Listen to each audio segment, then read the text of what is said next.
Please invite the administration to come in. I want to complete the bill as soon as possible. In fact, it is nothing very serious, but to put it simply, we have really studied the bill in depth.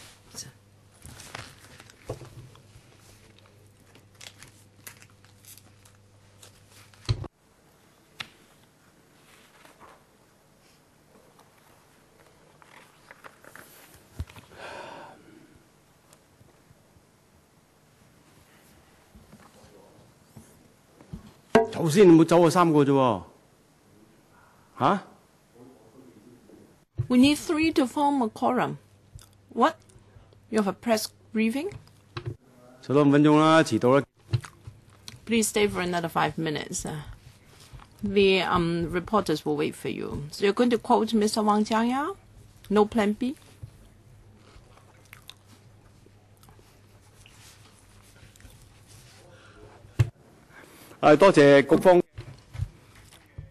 Thank you, representatives from the administration. This is already our nth meeting, the 6th. I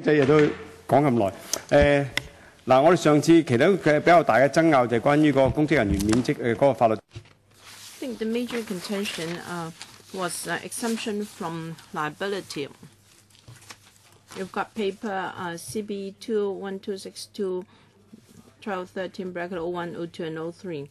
Administration, can you summarize your latest position to us, and then our legal advisor can supplement afterwards. 法案委員會咧都就住法例裏邊第3A 條同埋第19B。Members of questions in relation to clause 3A and also 19B. It's about exemption from prosecution, and 19B is about civil lawsuits, the liability on the part of the administration and public officers. In the process of discussion, if members can recall, there were 2 options. One was proposed by Mr. Alan Leung. That is, first, the provision should bind the government. However, the exemption from prosecution, well, we can exempt the government, but not the public officer. The public officer should bear the same criminal liability as other persons. And then there is also cap 169.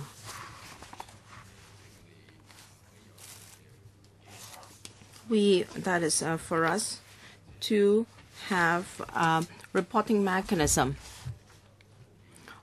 Should there be an incident, there should be a mechanism for notification or reporting. So we have considered the views of members. Should I go through the paper one by one? Para 16 of the paper.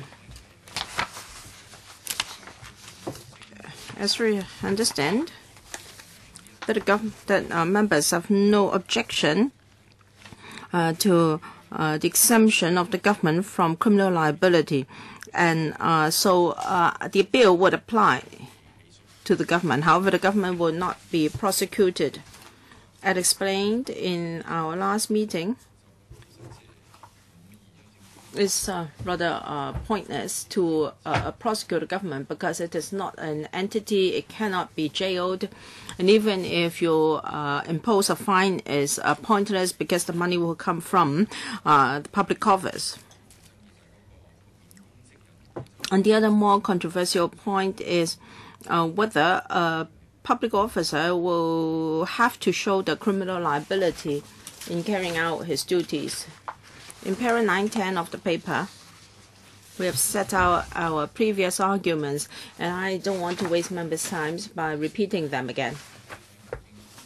At this moment, we still fail to see any justifications or reasons for public officers not to comply with the provisions. They have every incentive or motivation to follow the bill. However, we want to ensure that we comply with the two conventions so as to protect the public health as well as the environment. In order to show the government's commitment,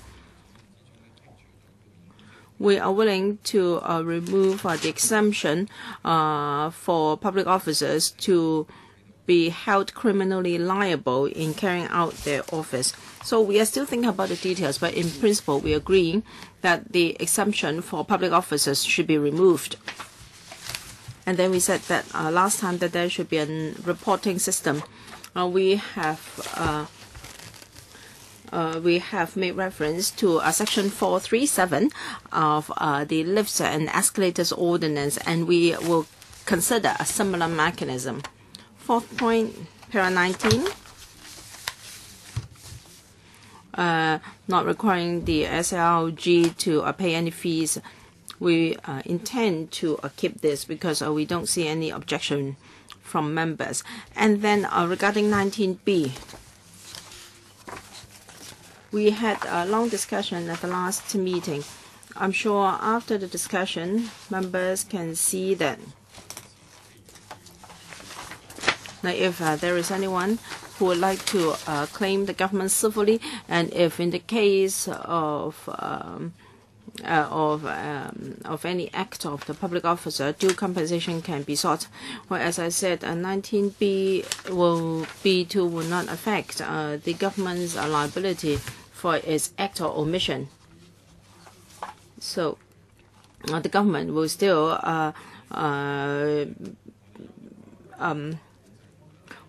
be willing to be held responsible, and this is relevant to CAP Section 51 of CAP 592 and also Section 127 of LEO.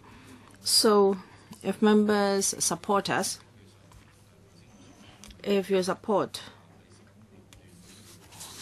our proposals in para 16 to 21 of member support, we will draft the relevant CSAs. And the draft CSAs will be submitted to the Bills Committee for your consideration. Thank you.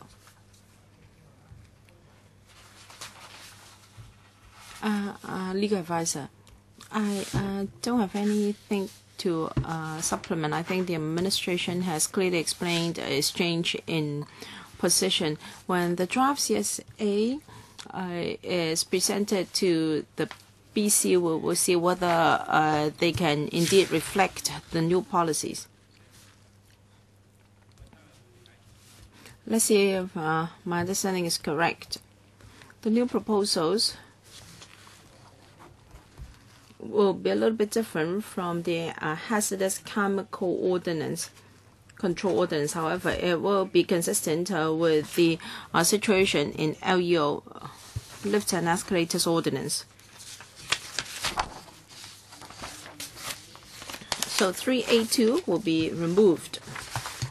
And I'd like to know who will be prosecuted in the future in case of need. Because in 2007, the debate was whom should be prosecuted, the director or the person who fills out the form. Now, if you're going to move CSAs to delete 3A2, what will happen?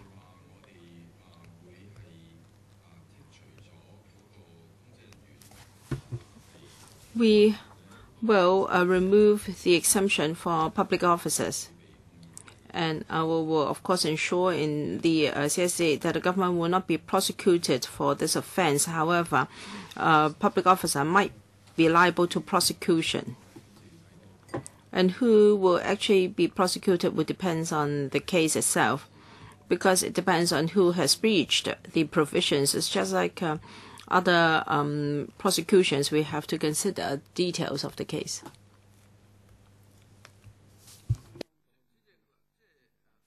Mr. Albert Chen.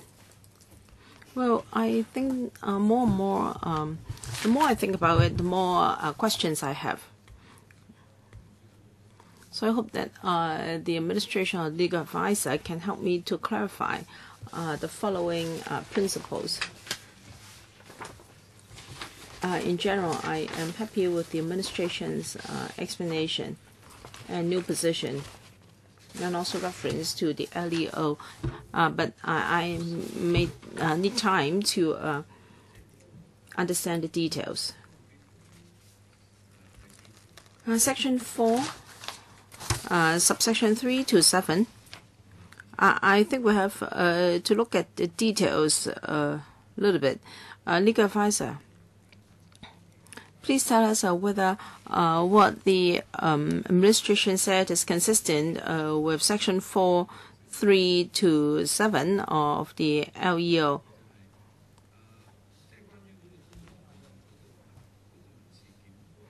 And civil liability of a public officer. Are you talking about criminal? No, we're talking about criminal. No, I'm thinking about civil liability. There can be two levels.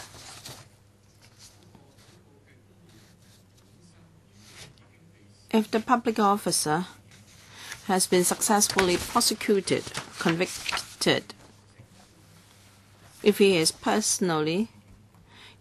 been criminally prosecuted, how come he can be exempt from civil liability? This is a matter of logic because of a certain criminal act he has caused the loss of some parties. Why is it that he doesn't need to be held civilly liable? So if it is already convicted.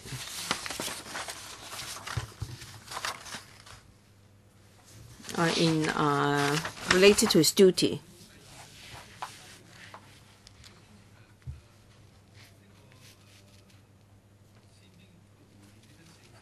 CB 21147 bracket 02.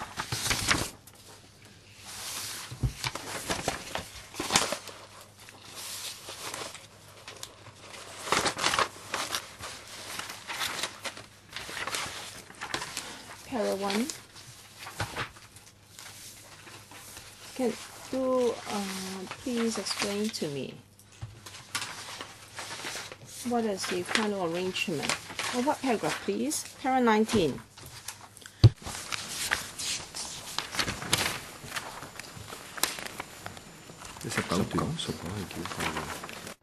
Para 19.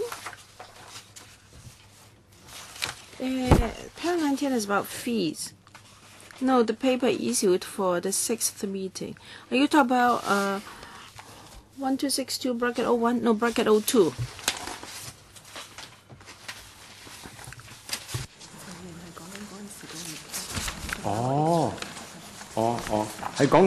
report 啊，即係有到法學份嗰陣時。It's about the report. Para 19 from the report of the Bills Committee on Hazardous Chemical Control Bill. The Bills Committee has studied the binding effect of the bill on the government as well as the liability of the government and public officers in the event of non-compliance with the provisions of the bill. According to the administration, the government's legal policy is that criminal liability is not imposed on the government and public officers in respect of regulatory offences, and that in the absence of an express provision, a public officer will be entitled to immunity if it can be established that compliance with the statute would prejudice the government. Are you seeking an explanation here? Yes, this is the right paragraph. So have we decided to overturn that decision? In 2007, I was in the Bills Committee. If my memory serves me, it was a long discussion, and we asked the administration to exempt public officers, and now we have made a U-turn. We asked the administration not to provide exemption or immunity for public officers. 即係咁大嘅改變，我諗嗰個呢個委。I'd like to know more about the rationale of the Bills Committee concerned. Of course, some members hold the same view. I wonder if this is what happened. Correct me if I'm wrong, legal advisor. Back in 2007, we had a long discussion. At that time, the government, in the first bill, did not provide any immunity for public officers. So we had a very detailed discussion and debate. And then subsequently in the LEO, there was no such a reference. Chairman, I think this decision today, when it comes to liability of public officers, will be followed, will be copied in the future. And since many political parties are represented here, maybe we will be creating some sort of precedent, for want of a better term, in terms of the policy, and the similar bills in the future may follow this formulation.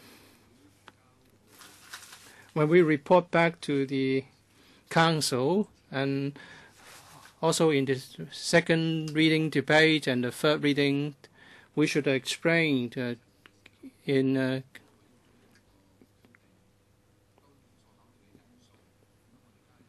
better and detailed terms why we want to make a change or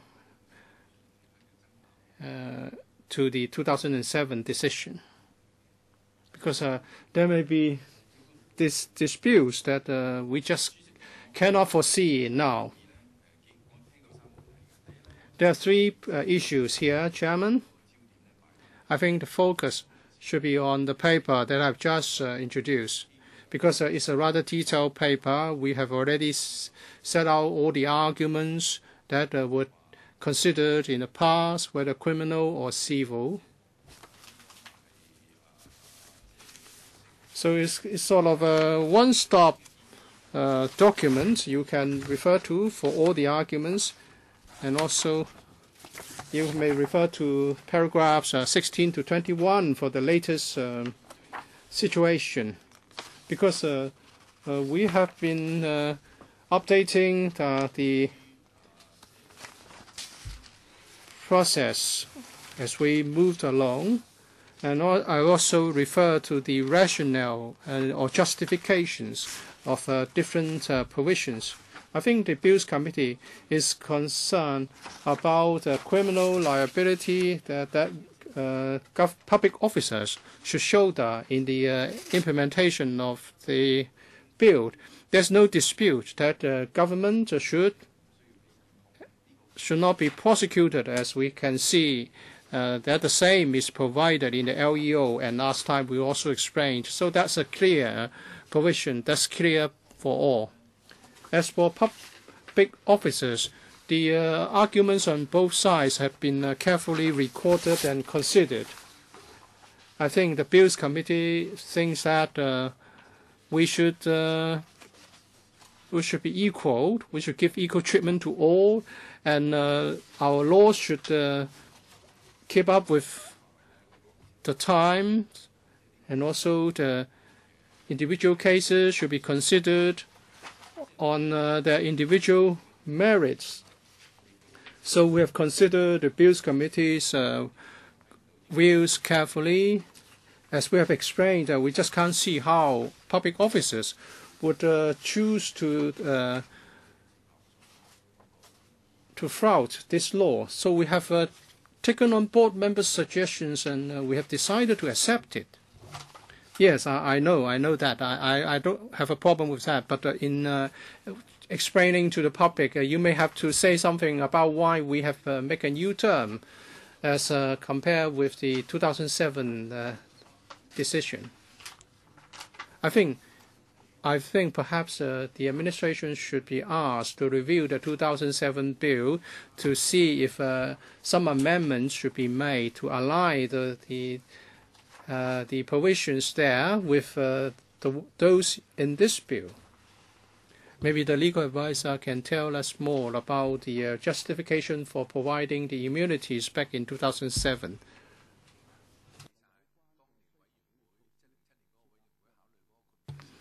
And also, we have to make sure whether we have already considered all the justifications advanced back in 2007, and we haven't omitted any. The two are related. Well, if we are to do this, we may have to look up the archives, the minutes. I don't know whether they're still around. And then you have to take out the parts recording the discussion of the Bills Committee. Well, the principle is not ambiguous, but we have to make sure that all the points covered in 2007 have been covered this time. So we are saying that we ask who would be prosecuted as a public officer. Well, if it's a hygiene issue, the director should be prosecuted. It's a question of delegation. I think the ultimate person who should be held responsible will be the director. Actually, the chairman has asked the same question. If there's no immunity, who will be prosecuted, the director or what? We have to decide. We have to make a decision based on the facts. A department can be a big organization. It may not be the director who has made a wrong decision. Therefore, breaching the law. It's like a company. You have directors, you have other people working for the company, and we have to look at, in that particular case, who made the decision, who committed certain acts. So a lot would depend on the facts of the case. Mr. Chen asked why there is a civil immunity if there's a criminal conviction. Well, we have our legal advisors here, and we can ask them to supplement. Of course, criminal prosecution require a higher burden of proof. For criminal prosecution, you have to reach the standard of beyond reasonable doubt before you embark on such a course of action. So would that be a civil immunity after a criminal conviction? Well, 19B doesn't give an automatic or immunity to public officers.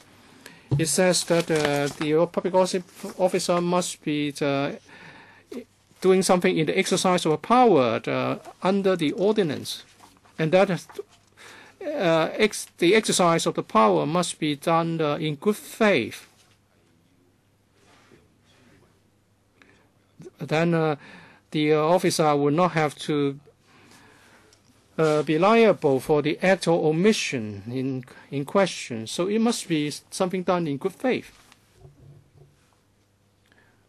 So there's no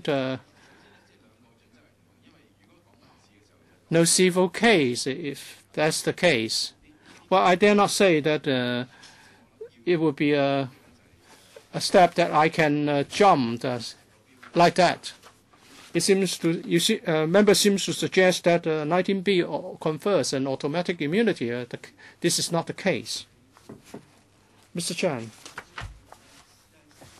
you were referring to 1147(02).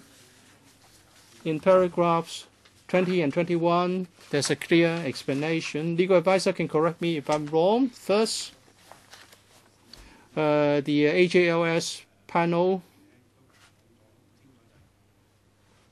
had a discussion, and that is there was no general policy on such cases, and the cases will be considered on a case-by-case basis.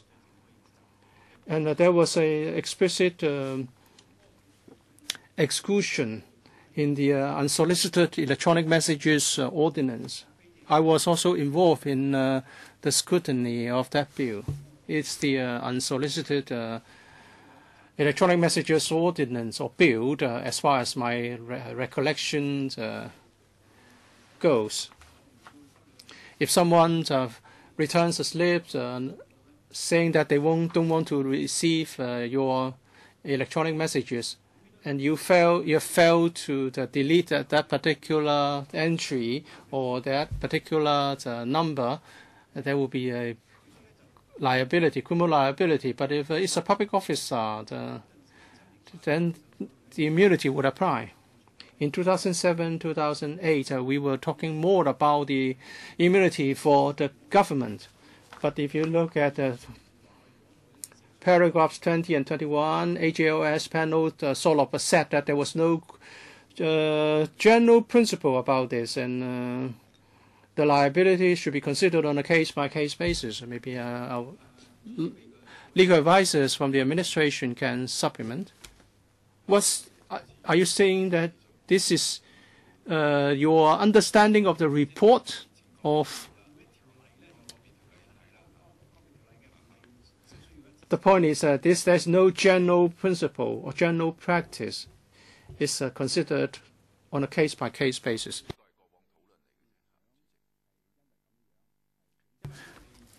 Well, we have no information at hand to make any comment. And Mr. Albert Chan asked whether if we create a precedent here, it will become something that subsequent bills would follow. According to paragraph 20 and 21, it seems that every bill stands on its own. But here we are talking about actually the same bill. We are overruling the practice in 2007. In your report, you may need to explain. 如果有呢個意見嘅時候咧，我哋就話咧，政府喺適當嘅時候應該要將舊嗰度改翻轉頭。主席，嗱，關於呢一點咧，即係話個一致性，其實我哋最初係追求嘅嚇，我哋最初係基於呢一點，我哋係提交我哋原有建議。咁但係我哋考慮咗委員會意見啦嚇，即係我哋作出呢個修訂啦。就至於話要修訂595嗰個問題咧，由於595咧就係屬於即係環境局嘅。咁當然，如果委員會呢個法案委員會咧有呢個意見嘅時候咧，我哋係樂於即係將呢個嘅意見咧係轉交俾環境局去讓佢哋考慮嘅。主席有時間可唔可以睇一睇《升降機條例》4括弧3至7係咯？即係我諗大家輪睇一睇，睇下究竟裡面所講嘅嘢同我哋當初所提嘅嘢有冇咩即係？可唔可以政府律師解俾我聽？Maybe we can get some explanation or elaboration from the administration's legal advisor. Section 4(3) to 7 of the LEO. The legal advisor gave this to members for reference at the last meeting. In considering our CSAs, we would make reference to section 4(3) to 7 in respect of the drafting, but there will be technical modifications to suit the purpose of the Pesticides Amendment Bill. I believe when we present the CSAs, it would be more useful and opportune to offer elaborations and explanations. 政策角度嚟講咧，換句説話嚟講。Well, as a matter of policy, if this mechanism is ended, it will be like this. The reporting mechanism will require the director of AAFC to report to the Secretary for Food and Health if we suspect that the relevant provisions are breached, and to take appropriate steps to prevent any repeated incident. So in principle, we will remove the immunity for public officers as far as criminal prosecution is concerned. So if anyone breaches the amended provisions, then depending on the circumstances, the public officer concerned might be prosecuted, as I said. And the reporting mechanism will help the administration to review the system to prevent a similar incident from happening again. So the first is looking at the person who commits an offense, and the second level is to tackle it from the institutional level. And with member support, we'll draft the CSAs. Mr. Oberchen. Well, I'm thinking about the clash of llama. Well, the Marine Department committed the mistakes more than a decade ago. Now, if we use this new policy, then the Marine Department will not be prosecuted as well at all. Is it correct? The Marine officer concerned, well, he definitely committed negligence, and he did not carry out all the required inspections. So if he enjoys immunity, he will not be prosecuted, and if he doesn't, then he would be prosecuted. So it's something which happened more than a decade ago. Can you please be more specific in your question? What sort of legal advice are you asking me for? All right. You say here that when there is a problem, a report has to be submitted by the director to the secretary to prevent a similar incident from happening. But if the incident took place more than a decade ago, now I use the llama tragedy as an example. There was negligence on the part of the Marine Department. If the public officer did not do what is required of him in the provisions, and if he doesn't enjoy immunity, then he will be liable to prosecution.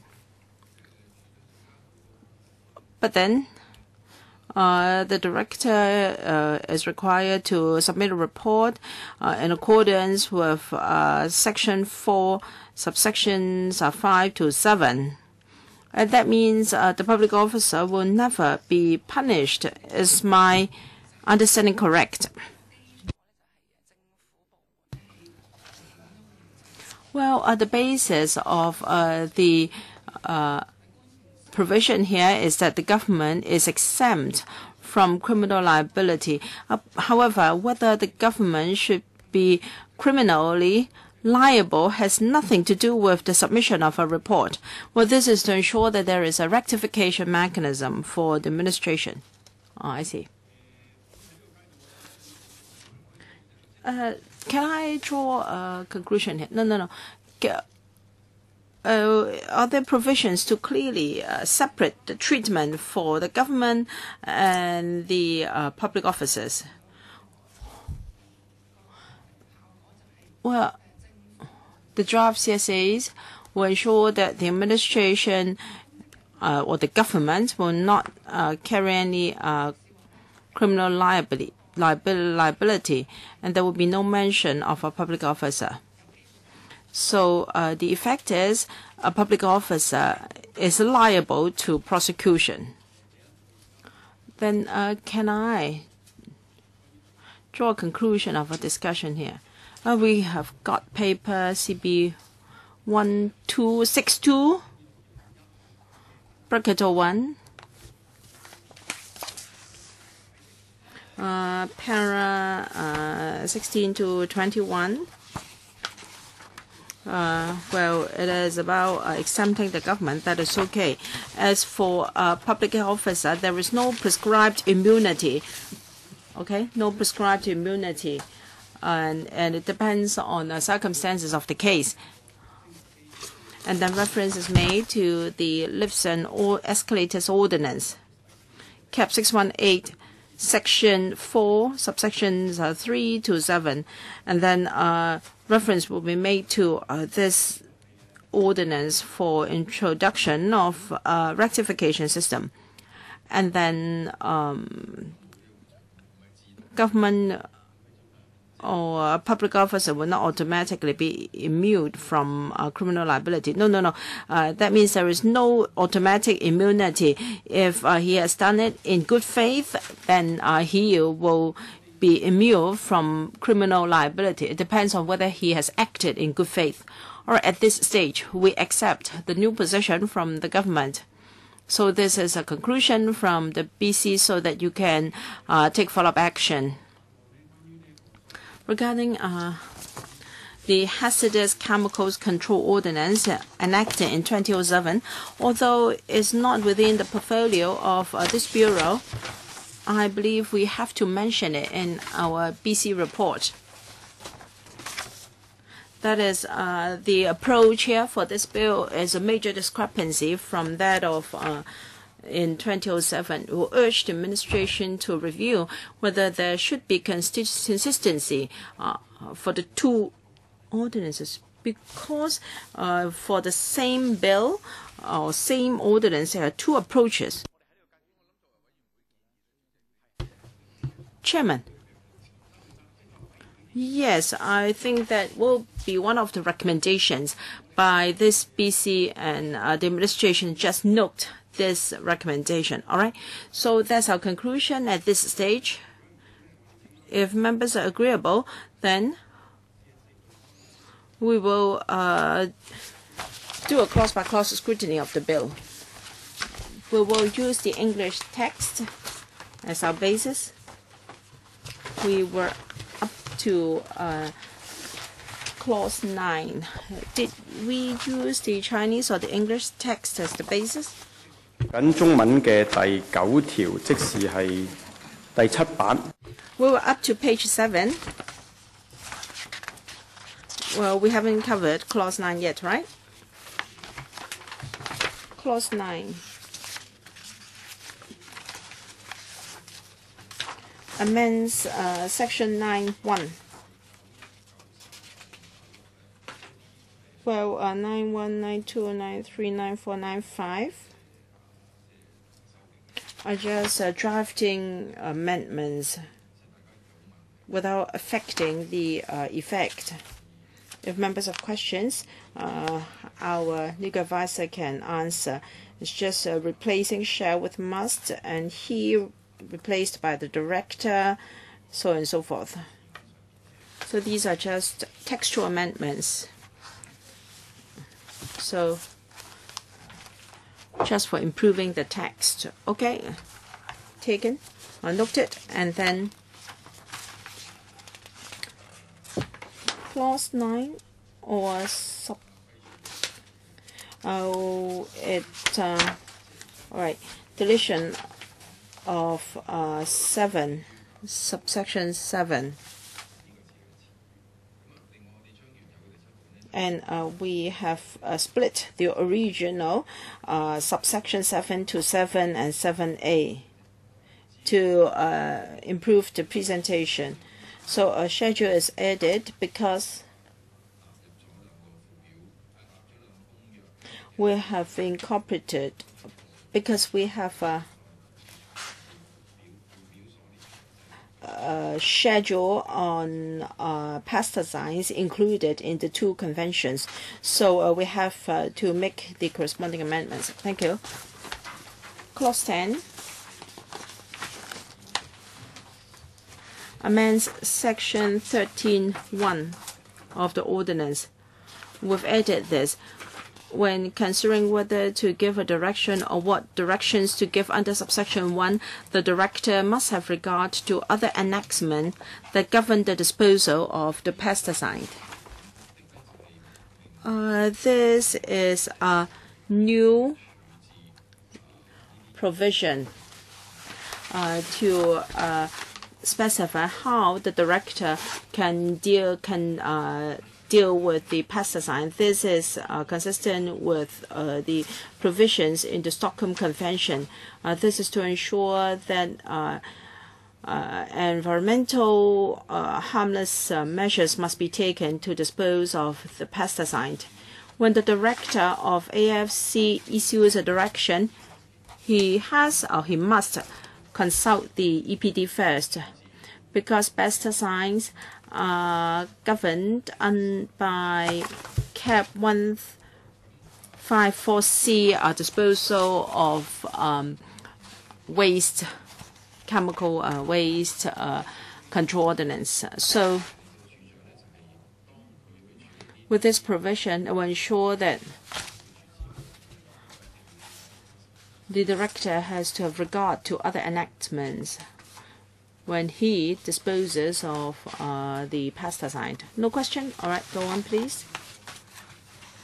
And then we have also deleted Section 13.3 of the ordinance. So we have introduced a new subsection. There is some change in the wording and presentation with no change in content.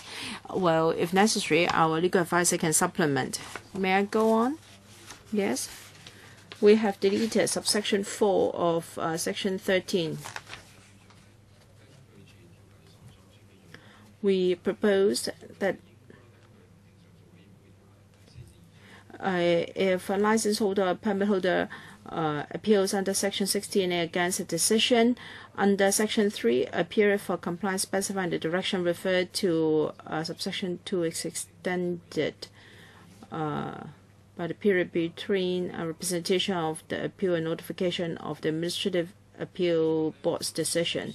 So it's just a change in form but not in substance.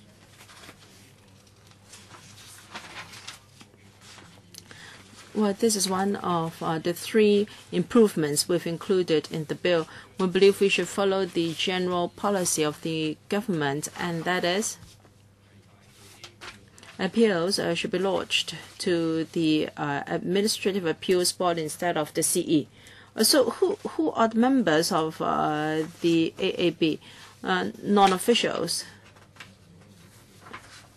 AAB is an appeals body constituted according to its relevant ordinance. So in our electrical brief, we have said that we can ensure that an independent and fair body can be tasked to consider appeals.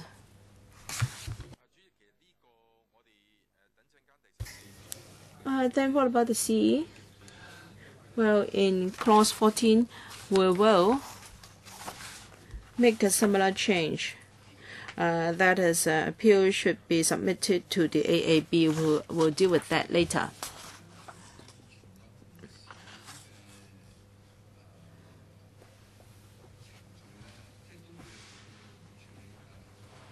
Well, many appeals are now being heard by the AAB, but in many appeals there is this mechanism for a final appeal to be made to the CE Council. I'd like to know whether this is a trend or not. Yes, it is a trend. I pause here. I have to explain to Mr. Tommy Chung a very important point. Mr. Tommy Chung is an important person, and therefore I must explain to him for the sake of clarity. We have discussed paper 1262,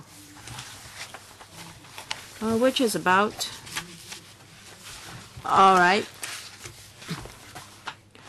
the government is not has no criminal liability under the bill. Regarding immunity for public officers, well, it is present in the bill. However, the administration has accepted our latest proposal. The immunity will be removed, so there is no express immunity for public officers in the bill. But of course, in paragraph 17, the administration explained that it doesn't have reason to believe that that a public officer would choose not to comply with the legislation, and this is in line with Mr. Tommy Chung's request at previous meetings. So the BC has accepted the government's proposal. You've accepted? Yes, I follow you. No, we are actually following your decision, not vice versa. Regarding civil liability, if a public officer has acted in good faith You might have read out or spelled out your marriage vow, your wedding vow. No. So if the public officer has acted in good faith, so there won't be any major change in the position regarding civil liability. Please refer to paras 16 through 21 of paper 1262 bracket 03. Now we are in a clause-by-clause scrutiny. We are now on section 10, or clause 10, and also we would change the word from shall to does, just a textual amendment in bracket 5. And now we move on to clause 11.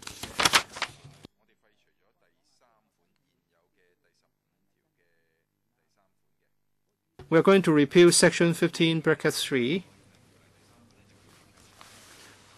And then we are going to have a new 15 capital A, as we have explained previously. And let me briefly introduce this.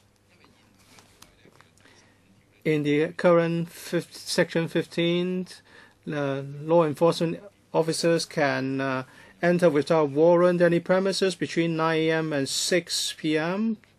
for inspection, whether it's a residential place or not. As I said in the first meeting, we wanted to introduce 3 improvements, and one would be to narrow down this authorization so that an authorized inspector's power to enter premises without a warrant will be narrowed down. Let me say something about the principle, and then I will talk about the wording that we would like to propose. If an authorized officer has to enter relevant premises, and we are going to introduce in a moment what is meant by relevant premises. If an authorized officer has to enter relevant premises, then it must be an address mentioned in the license or permit of in relation to pesticides. And that is when a permit or license was applied for, that was the address provided. So the officer can enter the premises concerned. Or alternatively, the officer may enter non-residential premises. The rationale being that if that's the address provided, it is in support of an application for a license or permit, then that's the address that we would go, and people would expect that if is the residential place, they expect a higher degree of privacy protection. So even if that's a residential place and it's specified as the address, then entry is allowed. Yes, but we will spell this out. We would alert the applicant in the application form. So we want to make sure that the public safety can be ensured and strike the right balance between this and the protection of privacy. Why is it that the C&E department can do this? Well, it's an existing power. Do they know how to do this? Well, they are professionally competent to do this. The speaker's not coming through. Say, if there's a container truck entering Hong Kong, or we may go to a warehouse to inspect, and there's a skeleton logo. We know that is hazardous chemicals. If they have any problems, they would refer the case to us. Well, we can see 15 capital A bracket 2. It mentions customs and excise service. And then relevant premises. That's the key word here. At the end of this section, we define relevant premises. A, any premises or place, the address of which is stated in an application under the pesticide regulation, whether domestic or not. Or B, any other premises or place, but excluding domestic premises.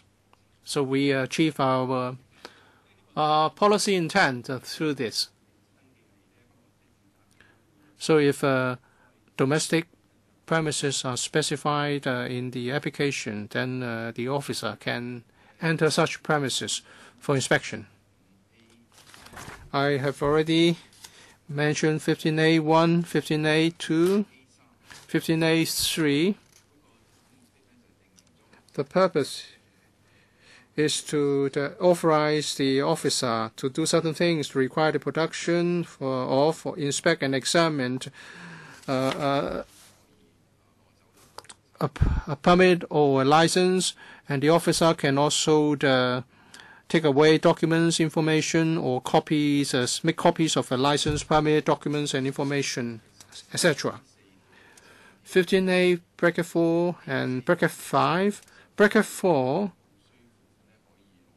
stipulates that the officer may take a sample without payment, but must issue the receipt for it for record purposes. Bracket 5 stipulates that after the necessary action has been carried out, the AFCD should do something about the sample, either to return to its owner or dispose of it in other way that the director may specify, or deal with it in other words. Maybe the sample has been damaged. We're not going to take a large quantity. Mainly it will be taken away for lab tests and for evidence purpose.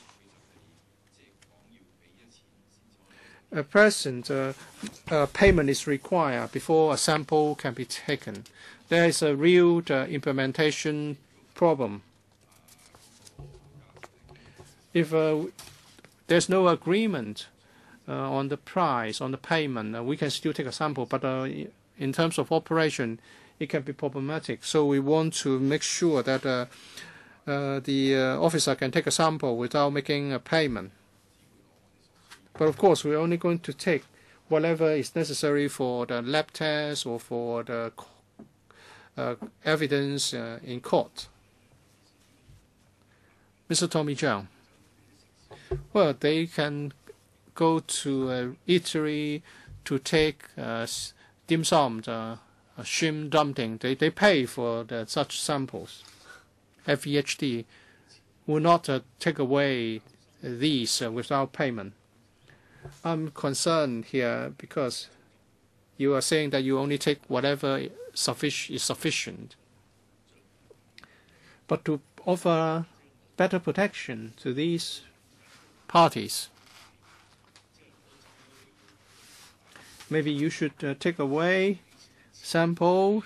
You don't have to pay at the moment, but you should pay afterwards. I don't know whether the sample is valuable or not, or whether there will be any abuse. Because when the police conducts a raid, they would confiscate and take away loudspeakers and equipment. And when they are returned, the loudspeakers have been damaged in the transportations and cannot be used again. I know it's difficult to come up with the right payment. If I want to have 2 sets of shrimp dumplings, there's a menu, you know the price, and if you want to take samples to for lab tests. And perhaps even if you cannot pay now, you can certainly pay afterwards. Say if it's a price based on the weight per catty, you can just pay according to the menu price. But if you need just one catty, there's no reason why you should take away a ton. It would be hard for the business. But if we do what FEHT to see whether there are any chemical, say if you say in this mosquito incense, I want to check if the ingredients are as listed as claimed, well, we'll buy the sample. But if I go to residential premises suspecting illegal act, there is no label is attached to some medicines, or the label is weird, I want to buy the sample, and then they would refuse to sell, or they would claim that they are not the boss. If they say that they don't have a price for that, you have to take away the sample. But do you have a mechanism to pay later? If you say you find arsenic, and then is convicted, I don't know whether there's a market price or it's a new variety. I understand your legislative intent. You don't want the other party to refuse to sell, and I cannot take the sample to test. But I would like to have a mechanism that you would pay after the inspection, the commercial value of in terms of the purchase price or whatever. Well, internationally, whether we're talking about the quarantine of plants and animals, or taking of samplings for testing, or sample tests conducted by the CNE, they would take the sample and give us receipt.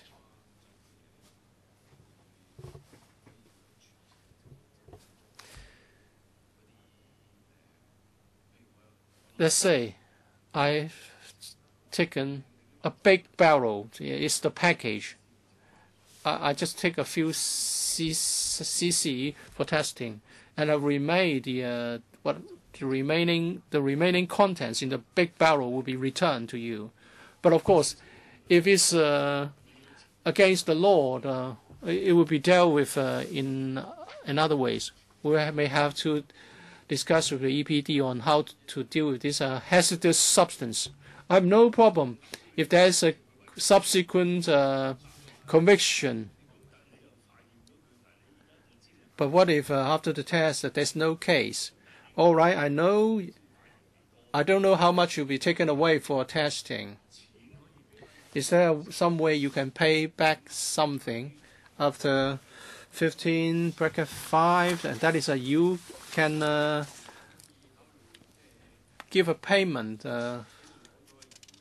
based on the value, or perhaps if the person concerned can ask for a payment. Well, there can be a civil claim. Of course, the part that is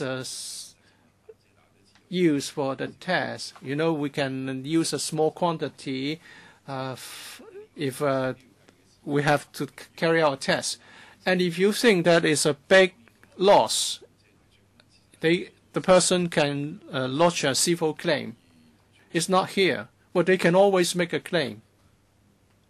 It's under common law. You can make a claim. All right. Clause 13. Well, in the existing section 16, well, actually, section 16 will be deleted. A legal advice has a question in relation to the previous clause.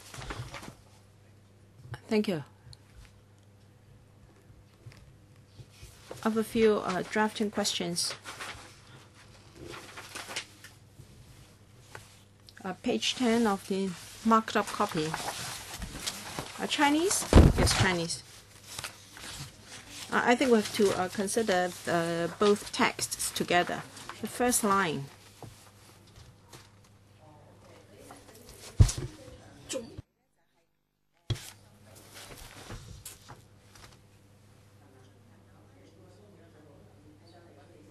Subsection 4.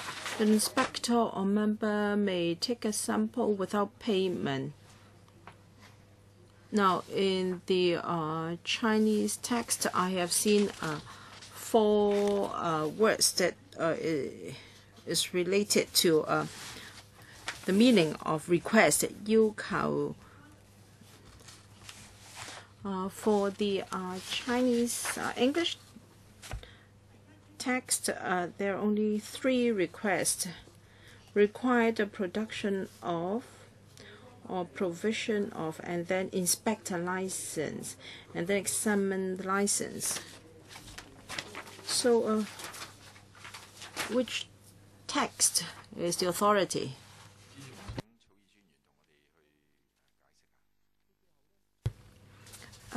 Legal, law draftsman, please. Beg your pardon. The English text is require the production or provision of. So that is require the production of the items that follows in Roman 1 and 2. And then require the provision of the following documents and inspect the following documents and then examine the following documents.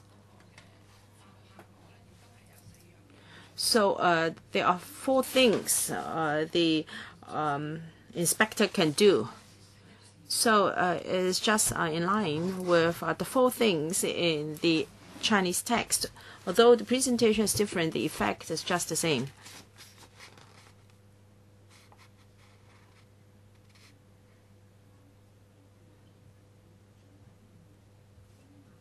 Well, the conjunction 和 meaning and is used. Perhaps a similar structure should be used in the English text as well, so that there will be no confusion about whether there are 3 things or 4 things that the inspector can do.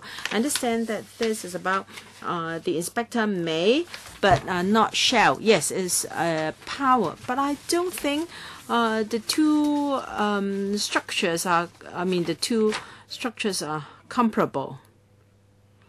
Require, inspect, and then production and provision of.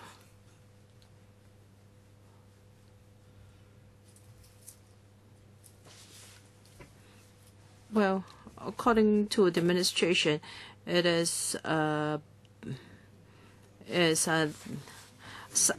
things that the inspector may do. All right, I'll think about this. Oh yeah, please connect with the law draftsman later. And also C. Please compare C and D.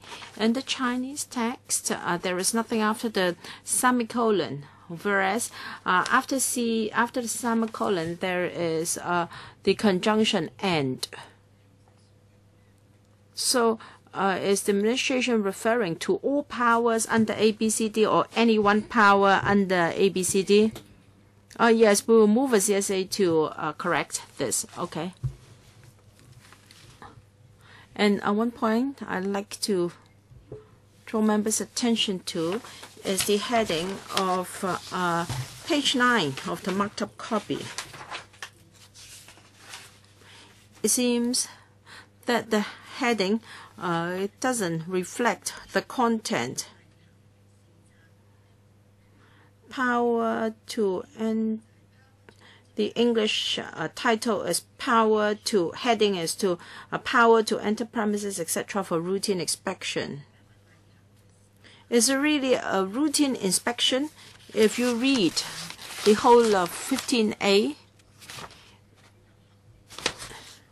now, reasonable doubt is a prerequisite for the inspection. Our general understanding of a routine inspection is that the whole shops and the whole streets will be inspected, or for applications number 1 to 10, routine inspections will be conducted. If reasonable doubts are required before inspection can be done at a particular premises, then we won't call it a routine inspection. So perhaps by deleting the word routine, will that address the matter? All right. Although we call it a routine inspection, it has to be risk-based. We must have reasonable doubt before we take action, given limited resources. For our officers, they do not check each and every premises. They must have reasonable doubt before they do so. So in exercising our power, we must use our resources wisely. And hence the reason why the word routine is here. Of course, as our law draftsman has explained, the heading is not binding. It's not legally binding. It has no legislative effect. However, I do note the impression created on the legal advisor. Our general impression is that for a routine inspection, then all shops will be covered. But even for all other government departments, take FEHD, they conduct inspections on a risk basis. So they must have reasonable doubts before they take action. But what about removing the word routine?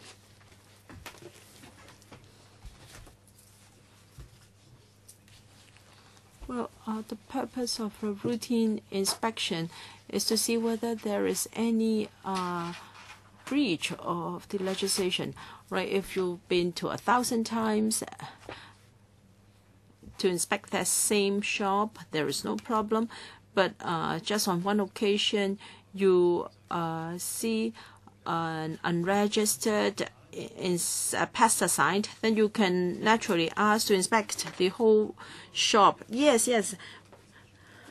For the sake of discussion, now the purpose of your inspection is to exercise your power granted under this ordinance.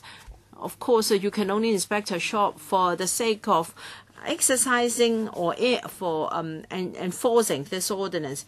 It's really necessary to divide inspections into routine and non-routine ones. Please see that we have got 15 as well as 15A. 15 is powers of entry and seizure, and for such inspections, warrants are required from the magistracy, whereas 15A, no warrant is needed.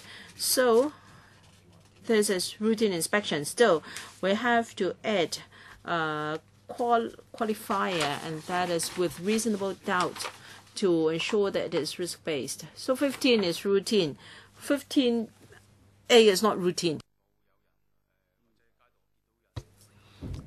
It's just like I see somebody selling drugs on the street, hawking there, and then we have reasonable doubt to believe that he has breached the law, and then we can issue a warrant to seize everything, the drugs, the commodities, and documents, so on and so forth. If someone is manufacturing drugs without a license, then we get a warrant to seize everything in the factory. Now, 15A refers to true inspections, licensed or licensed premises. They have got a registration for manufacturing drugs, but we have seen an unregistered pesticide, and then we can check and search the whole shop and seize the things we see there. I have no objection to the provisions itself. What I'm saying is that the heading doesn't tally with the content. because in the provisions that follow, there is not the routine element, whereas in the heading, you have the word routine. So as suggested by the chairman, can you delete the word routine? Can that be considered?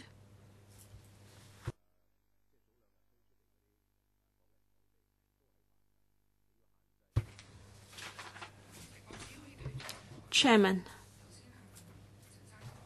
as said by Mr. Chen,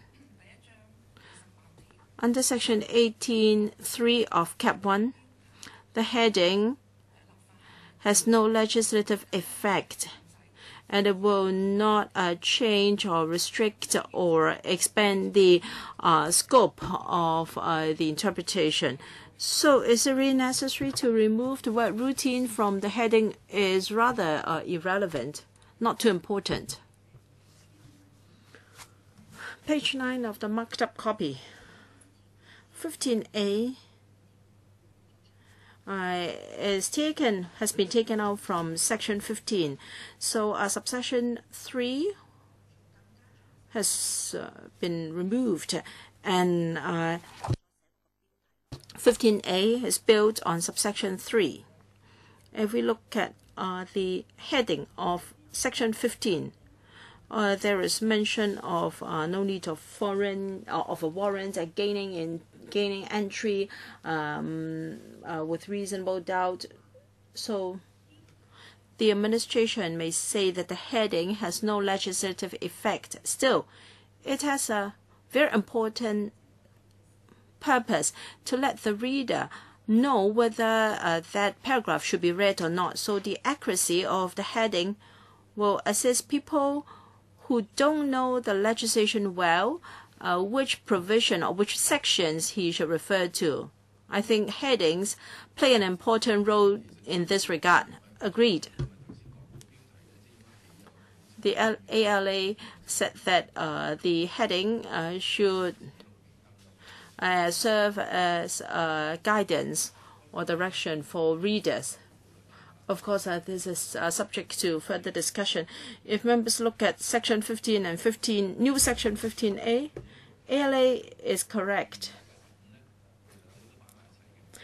Originally, in the ordinance, 15 and the contents of 15A are under the same ordinance.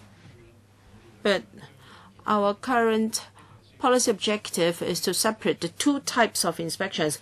One requires warrant, and it is kept under section 15, and for inspections that no warrant is required and is under 15A. If we remove the word routine, then it would mean power to enter premises, etc. for inspection. So it won't serve any guidance for a reader unfamiliar with the ordinance anymore. Well, when I understand that if it is routine inspection, no warrants is required, I read 15A. But for inspections that are more serious, where a warrant is required, I read section 15. I'd like to supplement a little bit about the heading. When we drafted the bill, we made reference to the Hazardous Chemicals Control Ordinance, Section 3. The heading of Section 3 is also power to enter premises, etc. for routine inspection. In Cap 595, routine is included in the heading. Yes, please go on. All right, I've just read the marked up copy. Subsection 3 is deleted.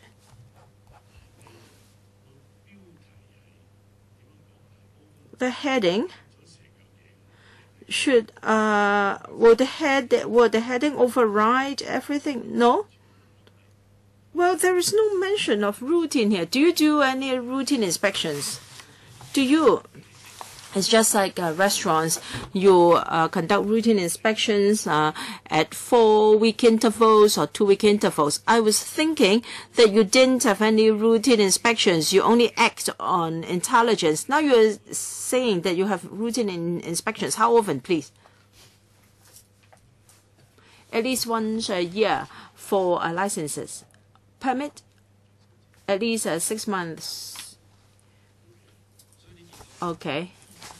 5A 嘅1呢，即係 Therefore, in 15A1, it says that any of the powers in this section may be exercised for the purpose of ascertaining whether this ordinance has been or is being complied with. All right, if we accept your explanation that for the powers of entry, seizure under 15 is a surprise check or surprise inspection. And if we accept that 15A is about routine inspection, and since you have a policy of conducting an inspection once a year or once every 6 months, when we talk about detailed operational details such as the intervals, we will not spell it out in the law. 15A1 serves the purpose already.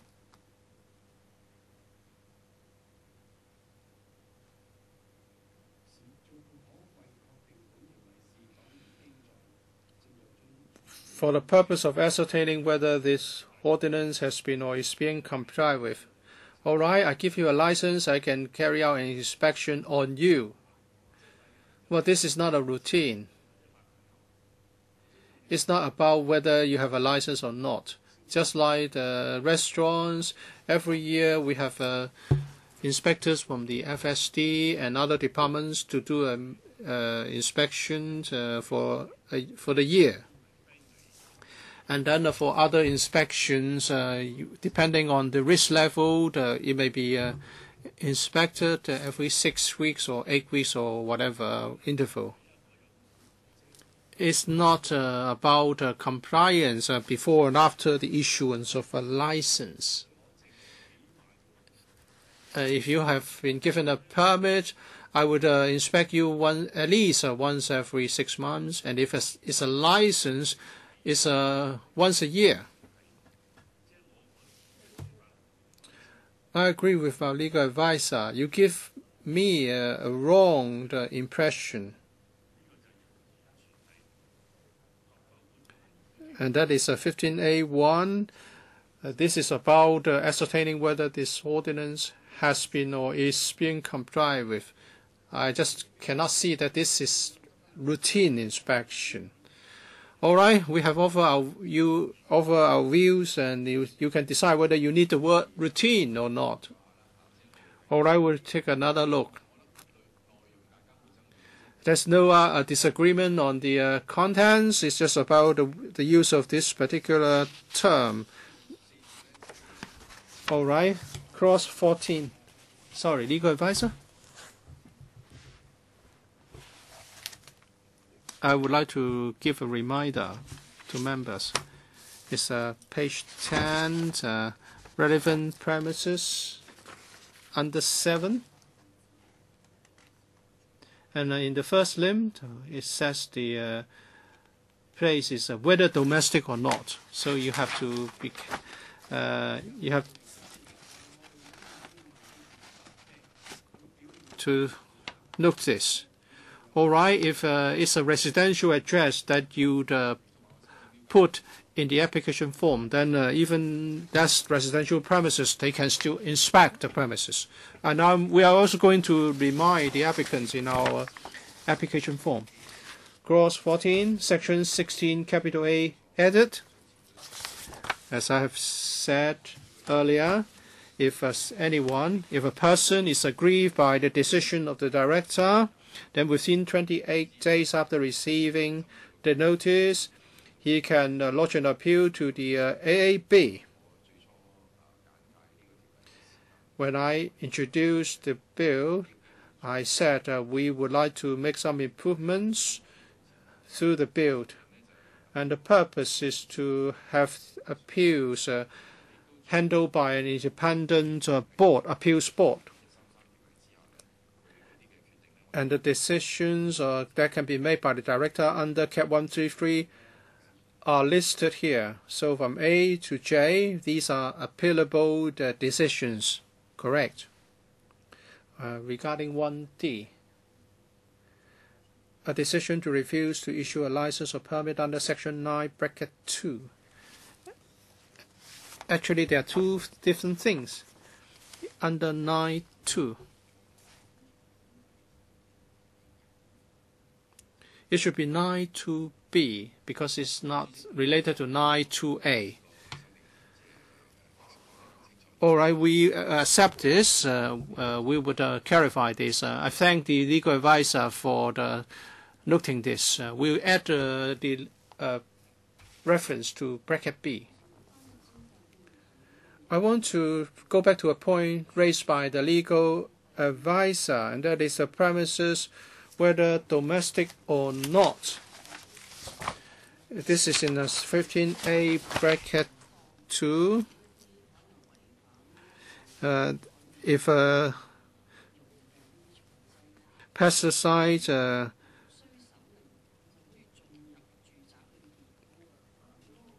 is stored, then you can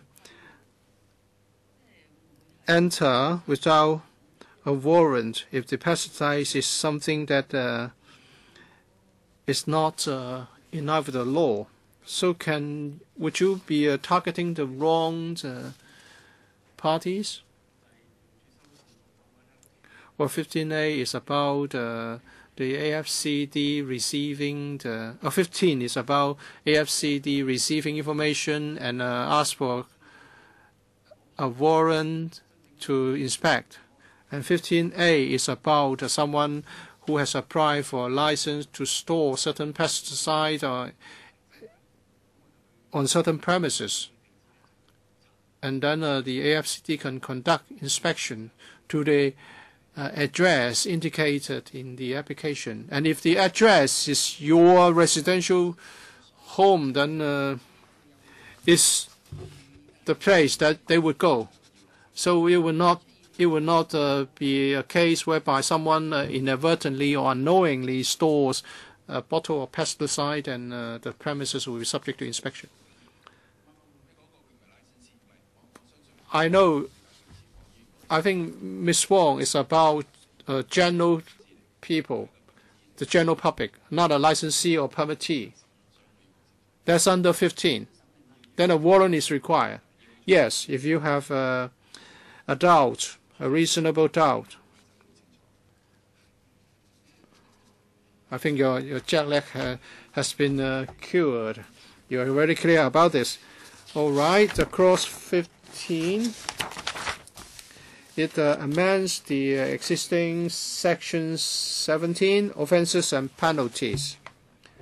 In the existing ordinance, the amount of fine is spelled out, and now we will only specify the level. For example, 50,000 is a level 5. It's in the criminal procedure ordinance. So in our laws, we specify the levels. And in accordance with Schedule 8 amounts in Cap 221, we would set out the fine at the levels. So it's a change from the amount to the level.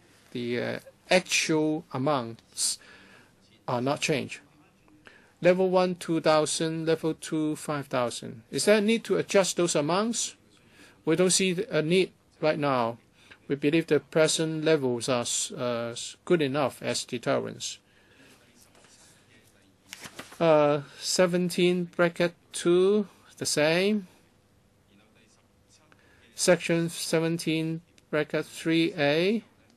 After section 15, we insert or 15A. It's a consequential amendment. 17.3b, again, a consequential amendment.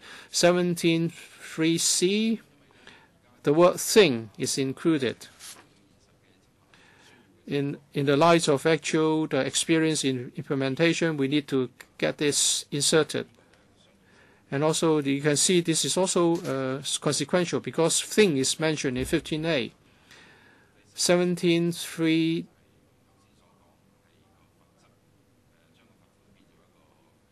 again, there's a change from the amount of fine to the level. And also for 17(4), the same, changing the amount to the level concerned. The same for 17(5). All right, we move on to clause 16, amending section 18A. That is to say, after section 8, we add section 18A. Director may exercise power for implementing requirements of the two conventions, including inspection and investigation, clearly defined in the bill. Of course, any change will require approval or endorsement by the Legislative Council. So we want to specify in an explicit provision to put it beyond doubt that the director may exercise power to implement the two conventions. Dr. Helena Wong. It may be somewhat philosophical. How do you decide the level of fine to see that is appropriate and is good deterrent? I think it's based on actual implementation experience of the department. If the current level of fine is unable to contain the problem, or if non-compliance is common, then they may decide to change the fine. Level 1 is $2,000. How can you achieve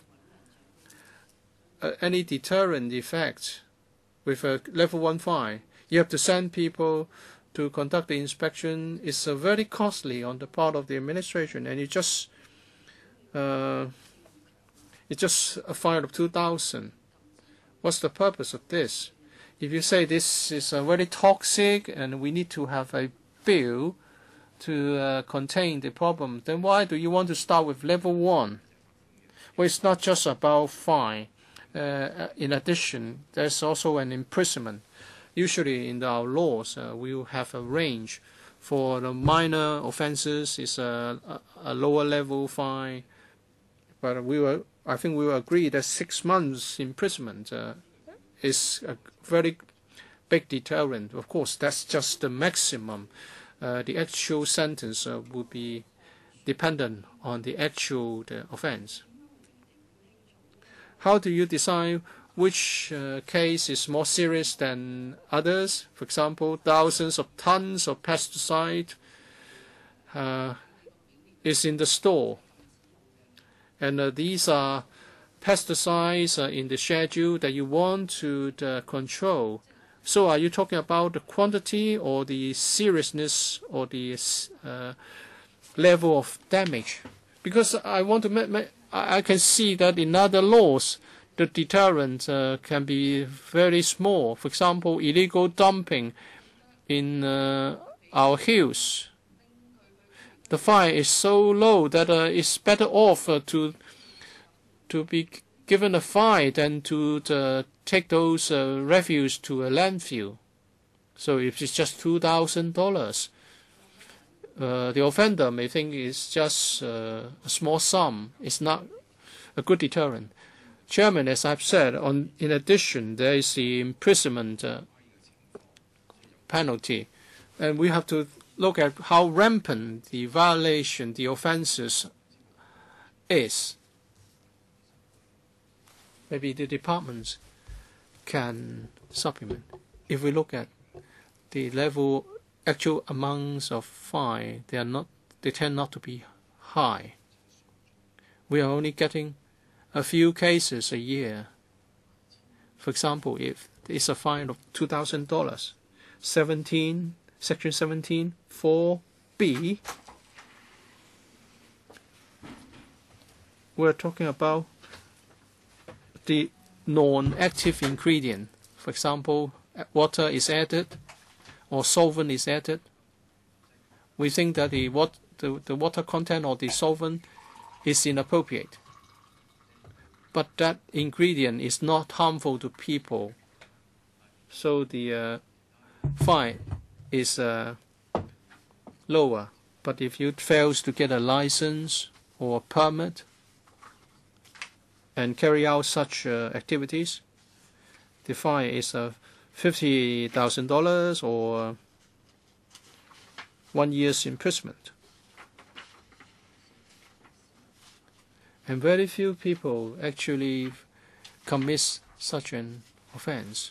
Sometimes you can catch a hawker selling some mosquito incense. It's not possible to ship in large quantities because the C&E department would certainly be able to detect it. And if it's an interception at the boundary checking points, we are talking about a few bottles or containers. So this level of penalty is sufficient. Legal advisor, according to my understanding,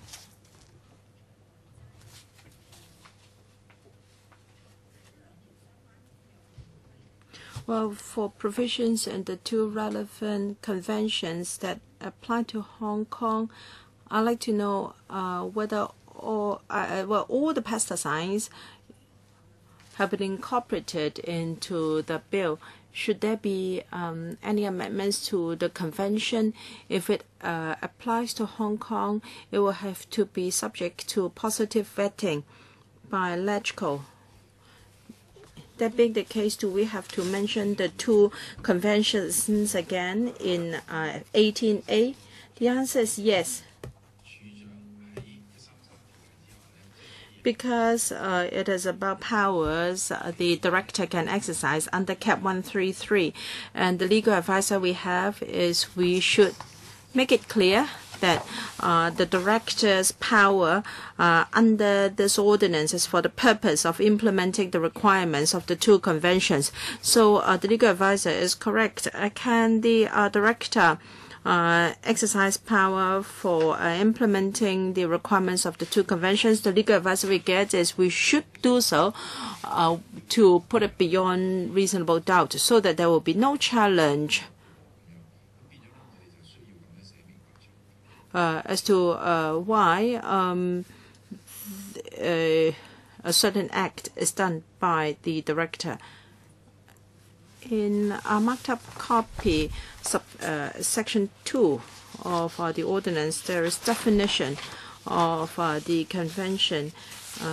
Is about the conventions that adopted as amended from time to time and as applied to Hong Kong.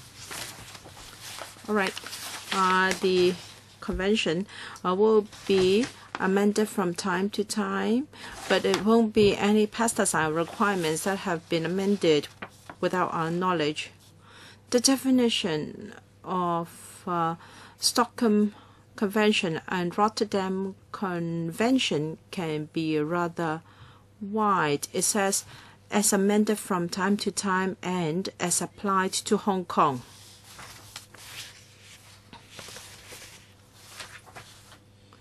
If the part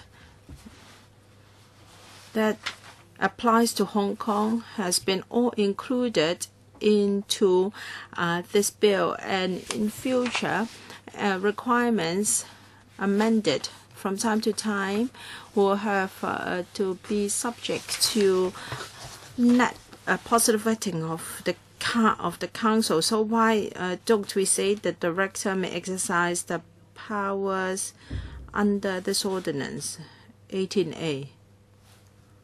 Because Hong Kong is not a party state. Hong Kong is not a party state, but Hong Kong has such an obligation because we are part of China. Yes. There is this mechanism under the basic law. There is obligation on Hong Kong if the convention is ratified by China. Mr. Bachan, I may not necessarily oppose to this practice, but is it a new trend? Will it be the same for future legislation enacted for the purpose of international governance? For instance, the Human Rights Ordinance, international ICE, SCR, so on and so forth. Well, if this is the trend, I welcome it. It is quite desirable. The question is whether for similar legislation, the government will adopt the same approach. And legally speaking, of course, it would be positive for the government. It would be desirable for the government on an international level if it is included here. Well, there is a legal reason. We have to put it beyond reasonable doubt. And we also have to ensure that the requirements in the conventions will apply to Hong Kong under the basic law. Well, I embrace this if you're going to do the same for other human rights conventions.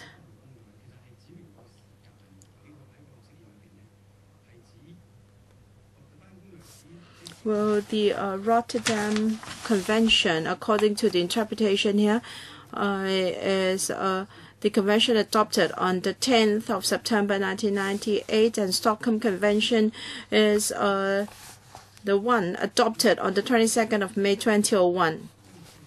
Now, 18A, of course, the definition of the two conventions can be found in the interpretation section.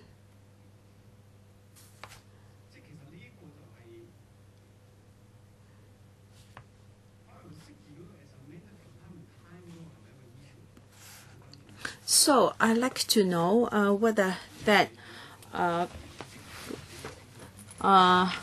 the phrase as amended from time to time in the interpretation section is an issue. Yes, the convention may be amended from time to time, but as mentioned by ALA, there is this mechanism for the Secretary to incorporate the pesticides into the schedule yet first, and the notice is a form of subsidiary legislation. It is not automatic incorporation, but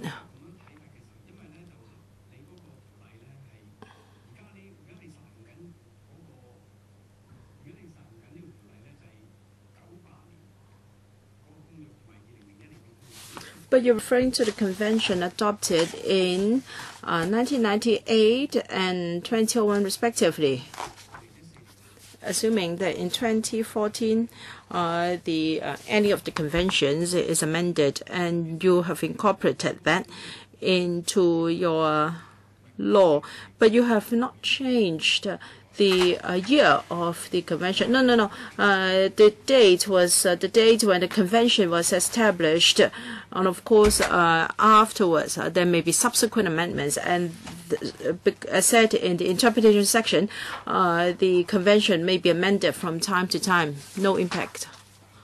Well, 18A. Will there be any residual power on the part of the director under 18A? Now, once the Pesticides Amendment Bill 2013 is enacted,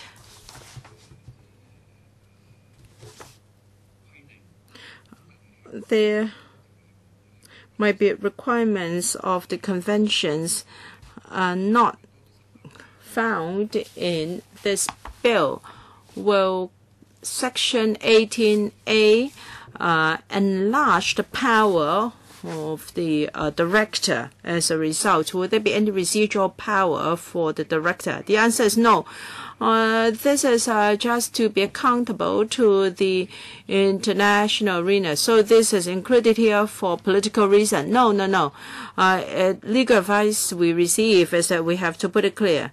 Of course, if you would like to add political significance to it, I have no objection, but we are legally required to do this.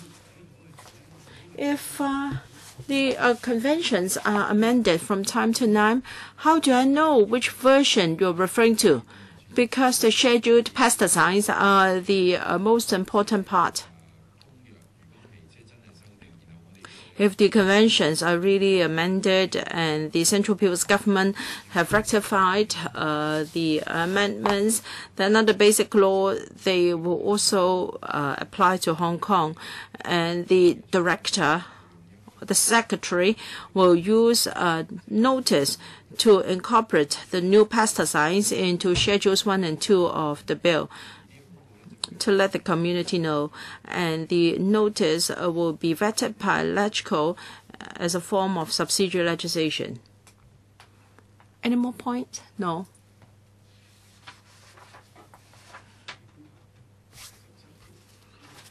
(17) amends 19(2) to replace the actual amount of fine with a certain level. All right, 18. 18S, Section 19A and 19B. I've explained to members. There's a list of controlled pesticides in the schedules. These are what we call scheduled pesticides, and the Secretary for Food and Health may, by notice published in the Gazette, the pesticides. And 19 capital A1 is new. A2 is deleted. No, I apologize. 19A1B is for removal. C, for making amendments. D, to make amendments or to delete or remove.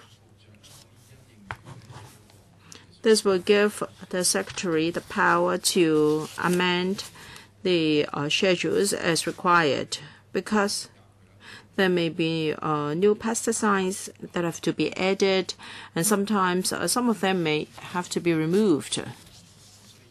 So we'll have to give different powers to the Secretary to do these. 19A2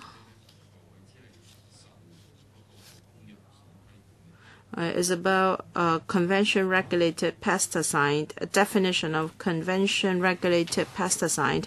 19A2A, a pesticide is a convention-regulated pesticide if the pesticide is subject to the regulation of the two conventions. Okay, and B, a pesticide is a specified pesticide if, at some time before the publication date, the pesticide has been subject to the regulation of the two regulations, but is no longer subject to the regulation on that day.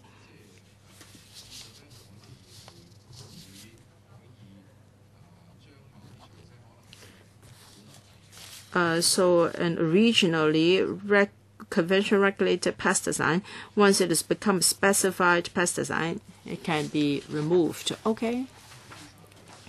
19A3, definition of publication day. If I may go on to 19B. I think we have ample discussion on this. Public officer is not personally liable for an act done or omitted to be done by the public officer in good faith in the exercise of a power or purported exercise of power under this ordinance. Well, as I said, the public officer enjoys the immunity if he has acted in good faith. We'll only exempt acts that were done in good faith, and then the civil liability is removed for the government. And clause 19 replaces the original 23. Legal advisor, 19B, I have some suggestion. I have read the administration's paper. Now, I understand the policy intent of 19B is to ensure that a public officer will not be held civilly liable. Oh, no, it's criminal. No, civil. I am reading the Hazardous Chemical Control Bill. The wording is very similar, but it's very clear.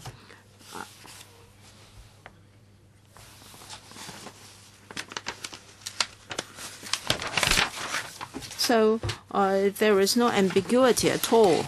It is very clear that the officer will not be personally liable for any civil liability. So will you specify clearly that personal liability means a civil liability? Law draftsman, please. In drafting 19B, we have made reference to the Hazardous Chemicals Control Ordinance. Well, it is specified in this provision, civil liability. And in drafting this provision, we have followed the usual way of presentation adopted by the DOJ. And there are ample examples in our law using the same drafting of 19B.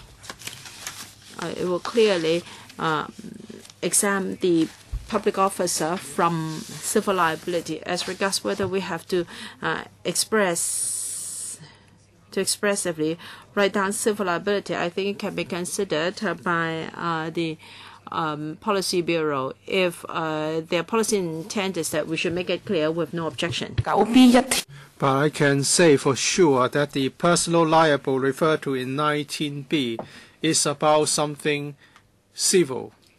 It's about the immunity for civil liability, not criminal. There's no ambiguity here. What about the LEO?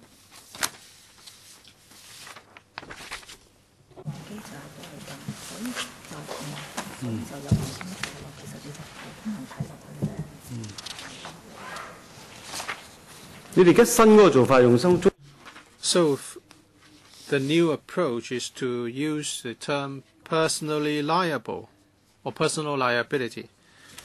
Well, we're talking about Section 127 does not incur any civil liability, personal liability. The word civil is not there.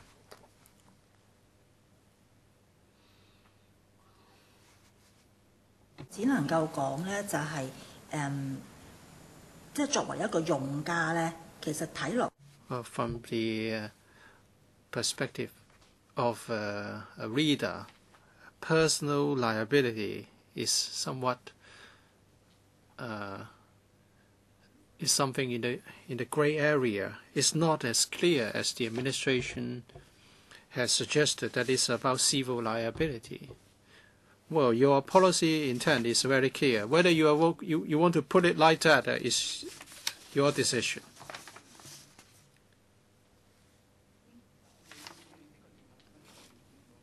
Okay, I think this is drafting point.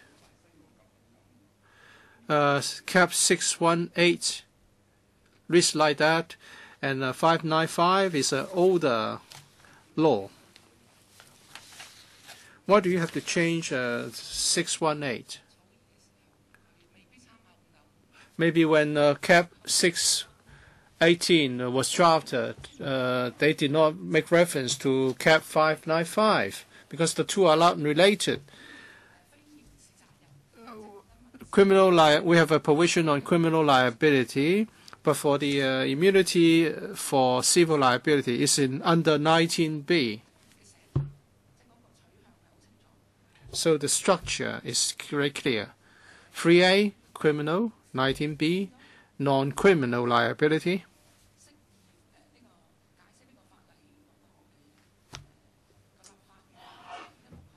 There's no problem in interpreting the legislative intent. 同事有冇意見？ Comments?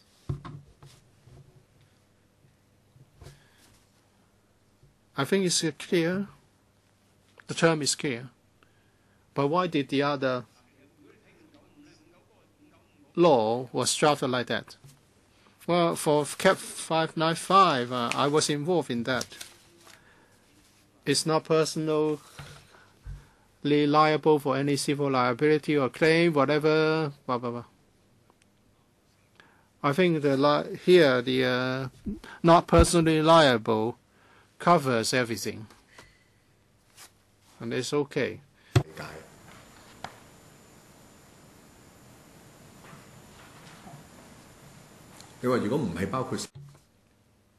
Well, we may have to have a discussion if it doesn't cover everything. If we don't have any term like that, does it cover everything? The administration's position is that without mentioning civil liability or claim, it covers everything. 19B1, not personally liable. It's about non-criminal liability. If the public officer acts in good faith, then he's not personally liable. It's a drafting question. I think we should leave it to the administration. Actually, the policy is clear as set out in the paper. There's no disagreement. All right, clause 19. Chairman, we have a letter here. Do we have time to discuss it later?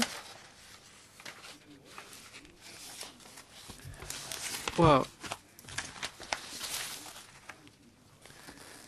perhaps we should extend the meeting by 15 minutes.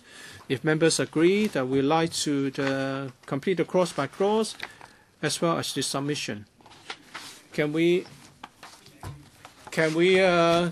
get it done? I think so, because the chemical names are not something we know.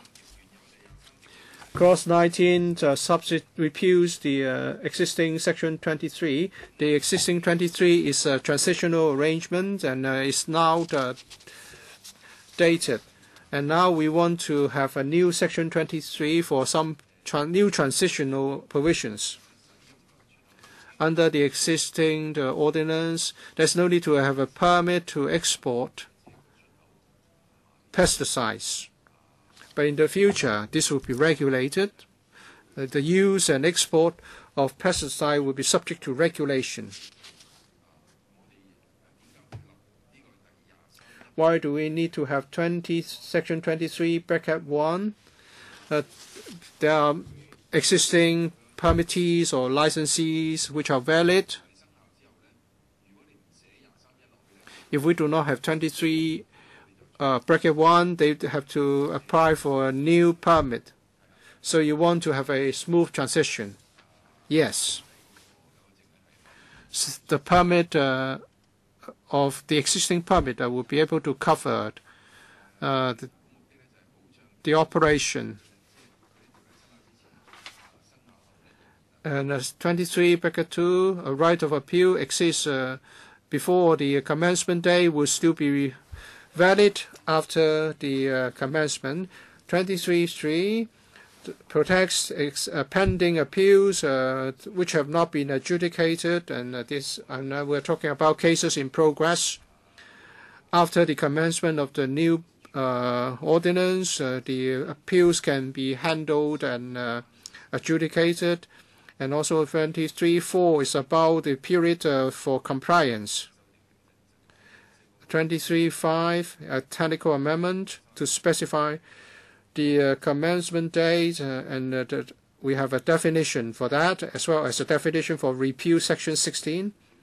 And then we also add a scheduled 1 and Schedule 2, 22, the pesticides covered by Stockholm Convention, 15 pesticides, 7 other chemicals. Schedule 2 cover 43 chemicals, 32 are pesticides, 11 are industrial chemicals. Concerning the Chinese translation, the mainland sometimes use different terms, different names for chemicals. How are we going to deal with that? Also, we will set out the CR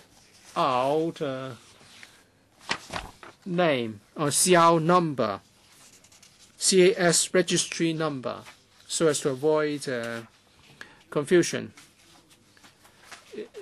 The registry number refers to the chemical compositions. Well, I think there would be no problem with enforcement, but to be fair to the public, I don't know what you can do in your publicity. For example, on your government website, we can use Hong Kong names, chemical names, and refer those to Chinese or the mainland names as well. Well, Chinese is an official official language for the convention, so that the names can be found in the convention. Yes, the Chinese convention is only used by China. What about Taiwan? The official version is the Chinese version. What about Taiwan? Well, they have to follow the mainland's version, but the terms may be different. You can call it A, I call it B. We'll pay attention to this in our publicity. So you will also refer to the common names. Registry number is not about the composition. It's a unique number, internationally recognized, to specify the chemical. 係就頭先我講 Legal advisor concerning the CAS registry number in the English text is called CAS registry number. CAS is an abbreviation. Maybe the reader doesn't know what is meant by CAS. Perhaps we can have the full term. Well, even in the conventions, it's just CAS. They don't spell out the full term. No one used the full term. It's CAS all over the world, even in the conventions. If we use the full term, the user will be confused. 即係公約啊，任何地方解釋 CAS 係乜嘢 You have any definition or explanation of the acronym CAS in the form of a note?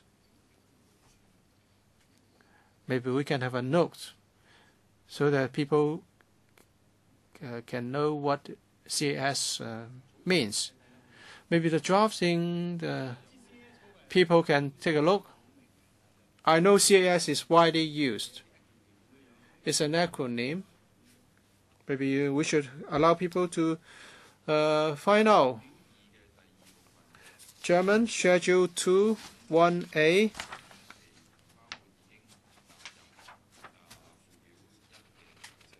The exemption will not cover those in Schedule 1. According to the Rotterdam Convention, some things are not covered. For example, anesthetics, food additives, and amounts of chemicals which can have no effect on human health, or something which is under the studied or research. So in part 2 of the schedule, we set out the extent to which Section 8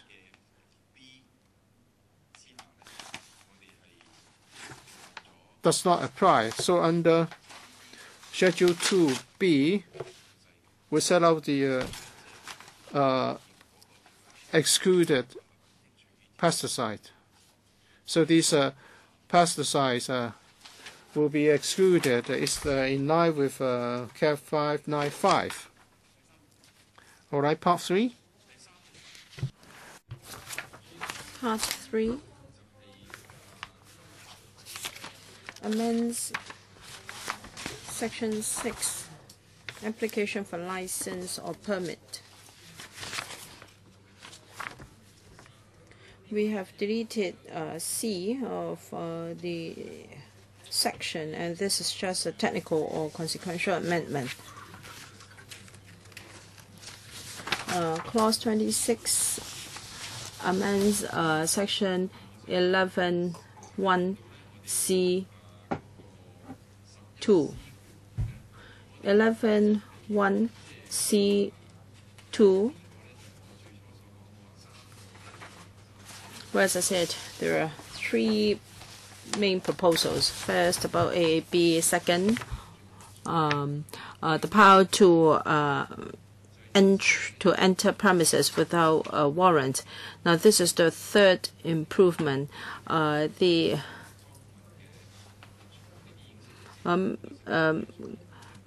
Because fluted vertically with rips or grooves recognizable by touch. Well, these are already commonly used in many commodities, so this is already an obsolete requirement. So we have dispensed with this requirement to remove the unnecessary burden on the industry. And amendment to Section 17, in the heading, we have added scheduled pesticides and other, just a consequential amendment. 17A, B, D, also corresponding amendments. Clause 14 or Clause 24, we replace the actual amount of fines with levels in accordance with CAP 221. And then we have Clause 25 to amend the schedule on fees. The fees are of the same level as the current ordinance. Clause 26.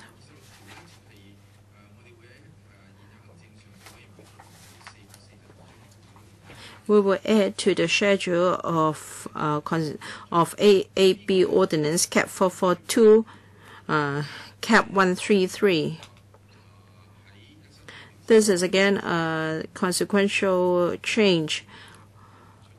We allow people to lodge appeals to the AAB any decision by the director made under CAP 133. So we have added in the AAB ordinance this ordinance so that people know the subjects of appeals they may lodge to the AAB. The speaker is off mic. The speaker was not coming through.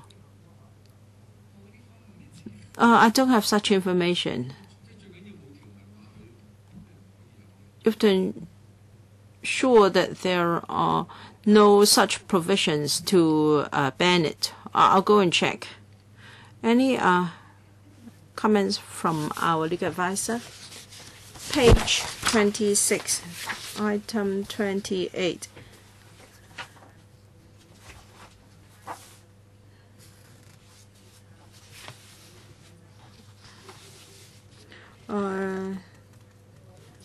A is any other use or specified use under 7 or any other users.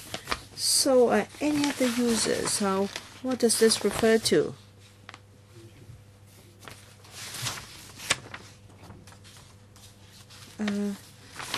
FCD, I have to think about this.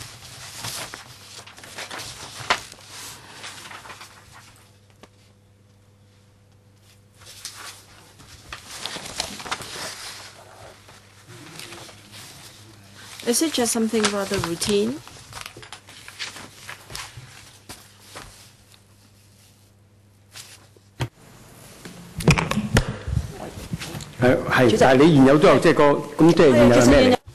Well,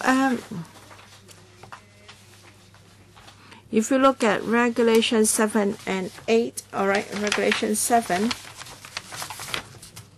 it refers to a series of uses.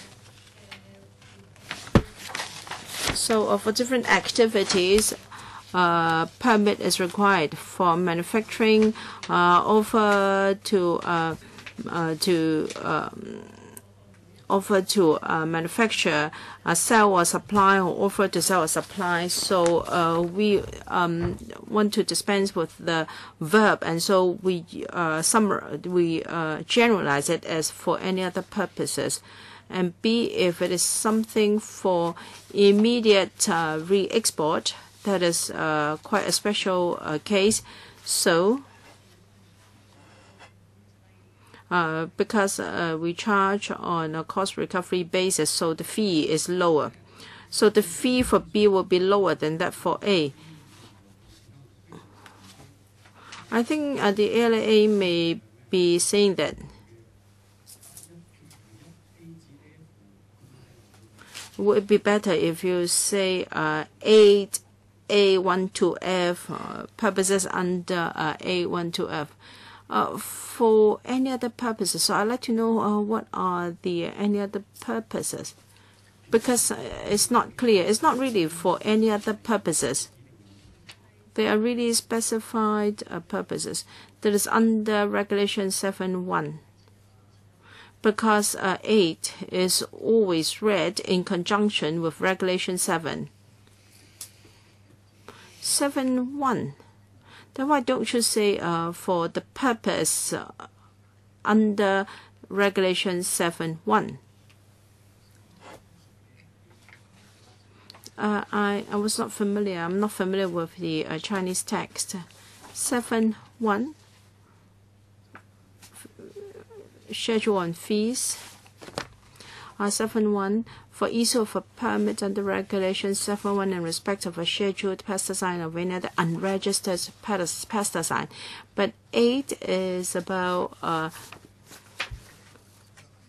importation of unregistered pesticide, and that is 8A, 8B. All right, the packaging is not removed, but new labels may be added and for re-export to other countries. So is imported, no repackaging, but new things are added, and that's why there is another fee under 8B. If 8A,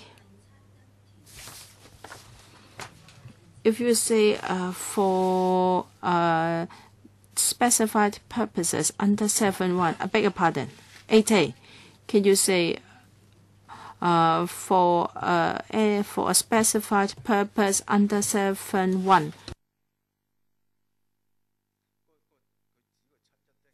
Well, 7.1 is about registered pesticide, and it applies for a permit. So under the permit, that pesticide is just imported for re-export. Well, 8A. 8A. Any other purposes means. Now, item 7 is about unregistered pesticide imported or possessed only for re-export without repackaging. And any other purposes means any purpose not covered in 7.1. So the legal advisor would like us to amend 7.8 to read for purposes specified under 7.1. But we don't know what are the purposes if we just read 8A. It means any purpose other than 7.1, right? Well, actually, other than 7. All right, we have only got 5 minutes left. All right, we've got 5 minutes left. Let's take a look at Paul Melson's submission. Mr. Albert Chen. I know this issue has been discussed many times, and I know the administration has discussed with many departments. Before the bill is resumed for second reading debate, can you tell us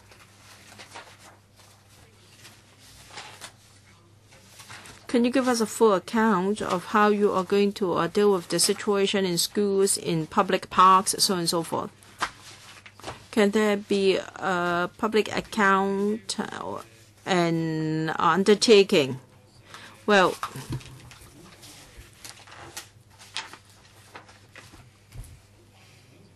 will that be included in the second reading debate speech? Yes, I will propose to the Secretary to refer to these aspects.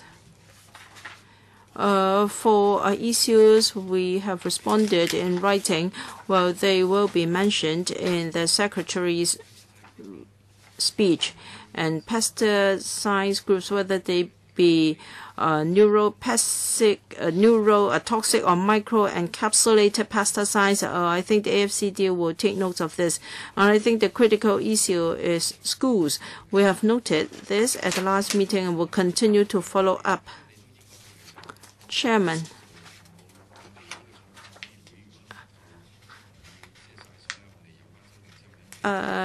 If the BC has approved all our CSAs, we hope to resume the second reading debate of this bill before the end of this session, and that is the 17th of July. Secretary. When will be the CSA, draft CSAs and replies available? We are working very hard.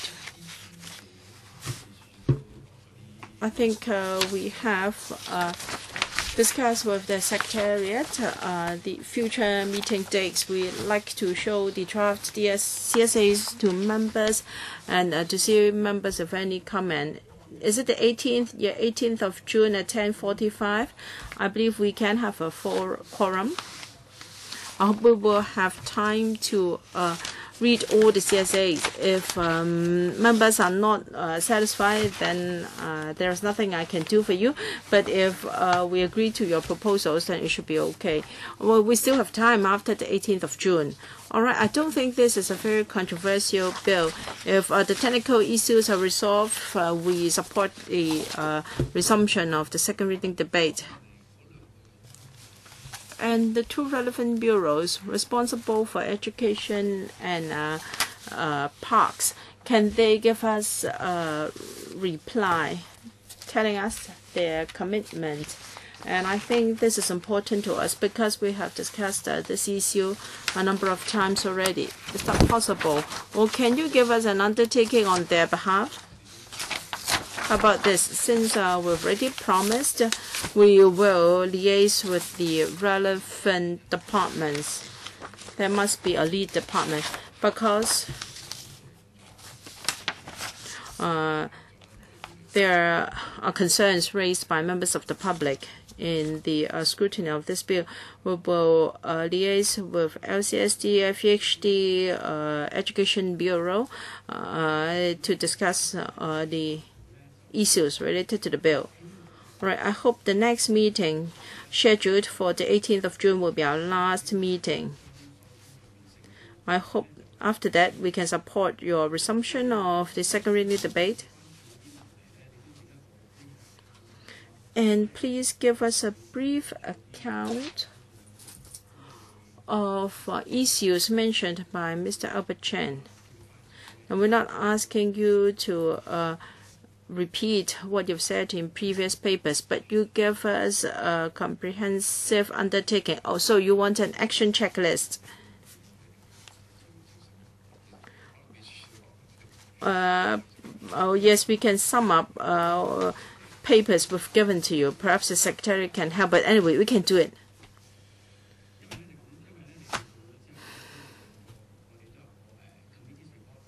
Because we have to prepare a committee's report to cover your undertakings.